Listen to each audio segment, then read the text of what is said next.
Welcome to the deep dive. Today we're tackling a really critical subject, I think. Something central to family life and, well, child development. Yes, the impact parental arguments have on children is huge. It really is. We're not just talking about, full-blown shouting matches, but how any kind of conflict, when kids witness it, can really shape their well-being. It's something that often flies under the radar, doesn't it? We tend to focus on the tangible things, food, clothes, school. Right. But the emotional atmosphere, that feeling in the home, it's just such a powerful force. Yeah. Often underestimated, I'd say. Precisely. And we've got this insightful article here that really unpacks the effects, the sort of far-reaching effects of these domestic disagreements. Yeah.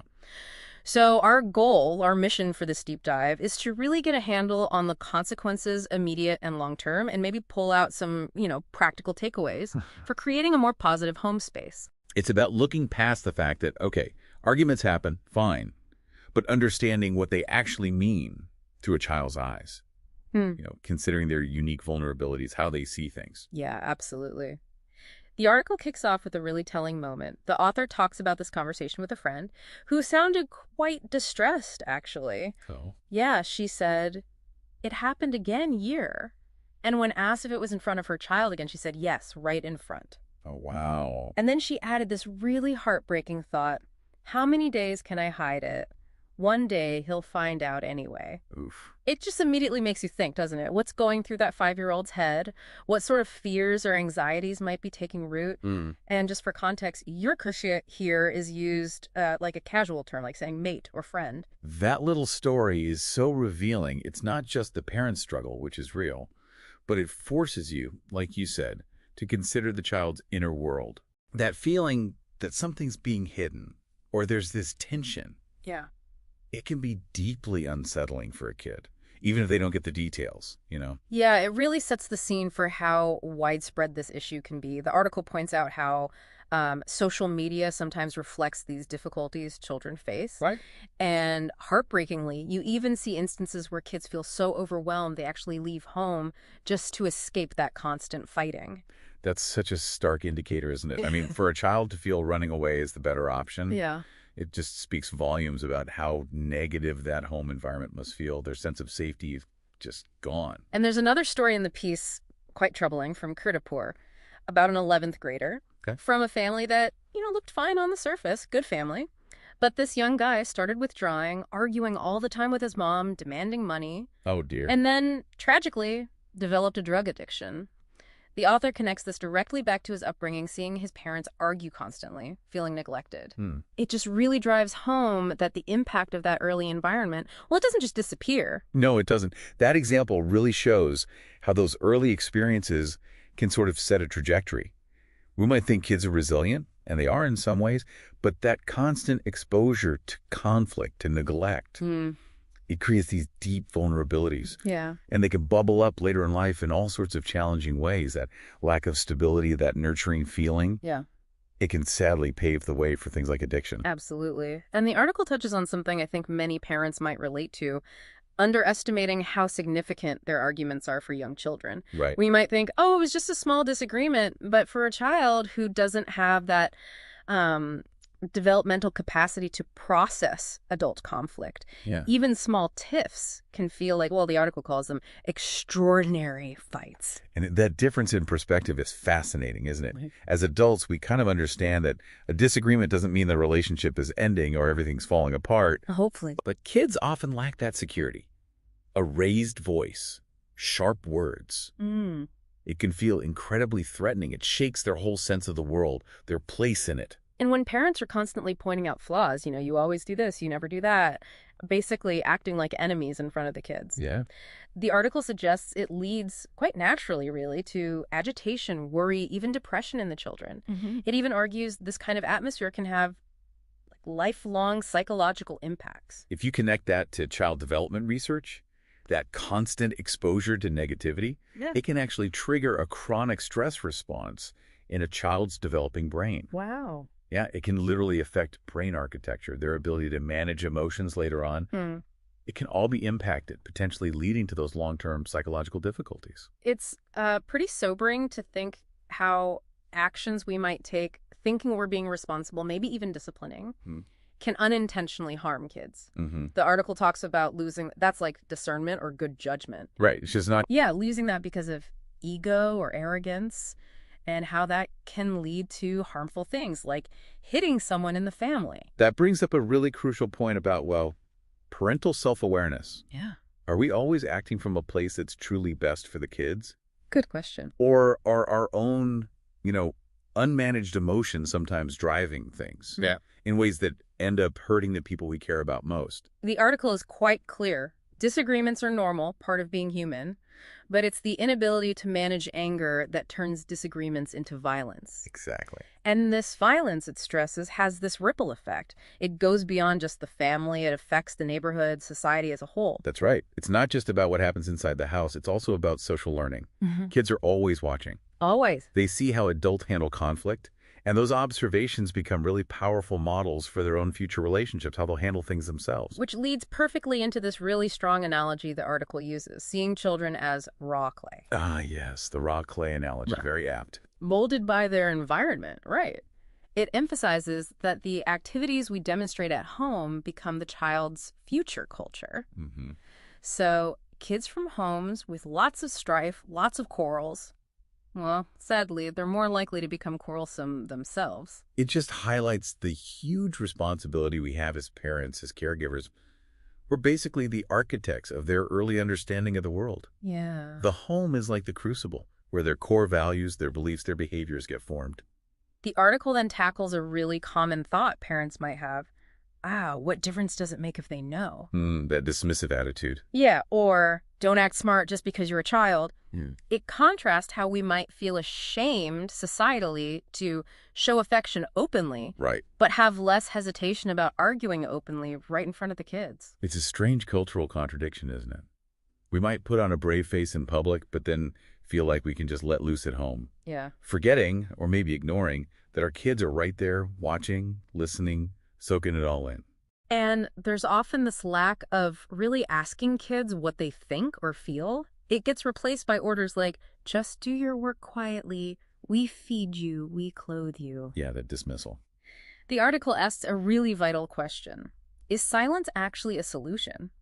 What happens to all those emotions that get stuffed down when kids feel they can't speak up? Exactly. And what happens when parents finally, explode like gunpowder, as the article puts it? It points to this potential buildup, doesn't it? Unspoken feelings, no healthy way to communicate. And when kids feel silenced, or their feelings are just brushed off, those feelings don't just vanish. They can come out in other ways, maybe inwardly, like anxiety or depression, or outwardly, through, acting out. The article then pivots to some really alarming news headlines. Things like, son murders mother, daughter kills her own father. Oh, wow. Stark examples. And deeply disturbing cases of child sexual abuse, gang violence involving teens. It really pushes us to reflect, doesn't it, on the parents' role in these wider societal problems. And do we really understand how kids perceive what we might think is just normal behavior? Those tragic examples force us to confront the most extreme outcomes, potentially, of family breakdown and maybe the normalization of violence at home. Yeah. It challenges us to think about the messages, explicit and implicit, that we're constantly sending our kids about conflict, about how we treat each other. It also directly takes on that common idea that, kids have bad memories. They won't remember that one time. Right, they'll forget it myth. Exactly. The article mentions research showing that what kids see, hear, even read, it gets embedded in their minds for life, even down to sensory details like taste. That's powerful. It stresses that even things that seem like minor neglects or negative moments can add up, potentially contributing to kids developing more violent tendencies later. It's such a strong reminder that childhood experiences aren't just fleeting. They lay down these deep neural pathways that really influence behavior, emotions, reactions throughout life. We need to be so aware of the cumulative effect, even of seemingly small negative interactions. And to kind of quantify the issue, at least in one context, the article shares some pretty sobering stats from Nepal. Okay. In 2018-2019, 211 registered cases of child sexual abuse. Interestingly, that number dropped quite a bit, down to 18 during the 96-week COVID lockdown. Huh. That's a significant drop. Yeah, the article doesn't really draw conclusions on why, but it's a striking piece of data. It also mentions surveys showing a large overall number of child victims Right. and hundreds of gender-based violence incidents reported in just 1 month to various support groups. It just highlights this broader context of violence that deeply affects kids. And while those numbers are specific to Nepal, they sadly echo what we see globally, don't they? They do. They just underscore how vulnerable children are and how common situations are where their safety, their well-being is compromised, often because of or within domestic conflict. The article then goes deeper into the specific harm, physical and emotional, that witnessing domestic violence causes. Research consistently finds these kids are more likely to struggle with anxiety, depression, feelings of inferiority. Yeah, that sense of worthlessness. Which can then, sadly, contribute to developing criminal behavior and maybe more severe forms of it as they get older. Right. And tragically, kids who see or experience abuse are also much more likely to end up perpetuating violence in their own relationships later on. That intergenerational cycle. It's a deeply concerning outcome. Kids learn relationship patterns, conflict strategies, mainly from their caregivers, right? Makes sense. So if those patterns involve aggression, abuse, no healthy communication, that's what they internalize. And sadly, that's often what they replicate later in life. The long-term effects, physical and psychological, are also discussed as being pretty significant. Yeah. The article mentions how that psychological distress from seeing violence can actually show up as physical health problems. And that mind-body connection. Exactly. And difficulty regulating emotions, leading to more anger, maybe violence, plus developing these pervasive feelings of inadequacy, just negative energy. It really is a holistic impact, isn't it? Mm-hmm. Emotional health, physical health, they're so linked. And chronic emotional distress, especially starting early from violence or conflict. Yeah. It can have real, tangible negative effects on physical health. Plus, trouble with emotional regulation, low self-worth, those create huge hurdles for leading a healthy life. And that feeds directly into self-confidence, future behavior. Wow. Witnessing abuse often leads to low self-esteem, right? Making kids hesitant to join in activities, feeling weak inside. The article points out that in adolescence, when physical strength increases, but maybe without good emotional guidance, Yeah, that's a tricky time. that negative energy can get channeled into arguing, dropping out of school, getting into gangs, even really risky stuff like unsafe sex, drugs, and tragically, suicide attempts. It paints a really concerning picture of how early exposure can just derail healthy development. Yeah. Sets kids on a very tough path. It just underscores how critical early intervention is in creating that supportive, nurturing home environment consistently. So, okay, the crucial question then is, what do we do? What are the solutions? Right. The article really emphasizes creating a genuinely child-friendly home. That means consciously stopping that habit of taking out anger on the kids. Easier said than done sometimes, but vital. And making a real effort to understand what they need, what they want, explaining right and wrong with reasons, not just, that's bad, that's good. That's a fundamental shift, really. Moving away from just being authoritarian. Yeah. For something more respectful, collaborative. Yeah. Seeing kids as individuals whose perspectives matter. It also talks about actively helping kids develop problem-solving skills, building their self-esteem, and strongly advises against comparing kids. Oh, the comparison trap. So damaging. Totally. And discouraging parents from pushing kids into their preferred subjects, but instead encouraging the child's own interests and talents. Absolutely.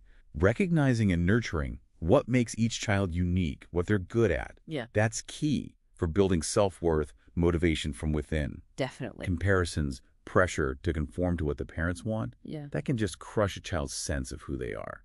The article also advises parents, caregivers, to just be observant. Look for signs of distress, sadness, withdrawal, being more irritable, isolating themselves. Tuning in? Yeah.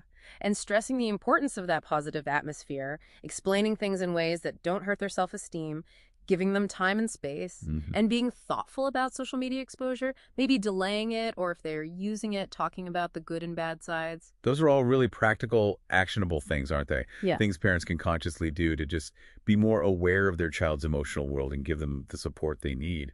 Finally, the article touches on this sort of growing pessimism you sometimes see in kids. Yeah, that's a concern. And the need to nurture optimism from a young age, encouraging them to take tasks seriously. It also warns against just using gadgets, screens to keep kids busy. Ah, the digital babysitter. Warning about potentially creating technological slaves, as the article puts it. That's a really relevant point today, isn't it? Technology can be great, a useful tool. Sure. But it shouldn't replace real human connection, developing life skills, or fostering a positive outlook on the actual world. The article wraps up by emphasizing that even small, consistent, positive efforts can build a really strong foundation for a child's future. Little things add up. Yeah, stressing we need to take this stuff seriously to build a future with a positive culture, a more civilized society. It basically says the future of society is linked to the attention we give kids today, and it encourages self-reliance, collective effort. Right. Saying that while outside help exists, relying only on that makes us parasitic. Creating a bright environment for the next generation really depends on our own awareness and effort. It's a really powerful call to action, isn't it? Reminding us that our kids' well-being and the future of society are just deeply connected to the choices we make every day, at home, in our interactions. So, bringing our deep dive to a close, it seems abundantly clear, doesn't it? Witnessing parental arguments, living with domestic strife, it has these profound, lasting negative impacts. Psychologically, emotionally, even physically. Yes, absolutely. And it's crucial to remember it's not just about, one big fight here or there. It's the cumulative effect, that ongoing negative, unstable environment on a developing mind, their sense of self, their security. Which brings us right back to you, the listener. Creating that truly child-friendly home environment, it takes conscious effort, understanding, a real commitment to positive interaction. It seems vital. It really does. It requires us to be, deeply mindful of our own behavior, doesn't it? To prioritize open, respectful communication in the family, and to constantly remember the huge, lasting impact we have on the young people in our lives. So, considering how deeply these early experiences get embedded, here's a thought to leave you with. What's one small, maybe, but significant change you could consciously make in your daily interactions? Something to cultivate a more secure, more nurturing, more positive environment for the children in your life. That's a great question to reflect on. Often it really is those seemingly small shifts in daily habits, in how we talk and listen, that can make the biggest positive difference in a child's world.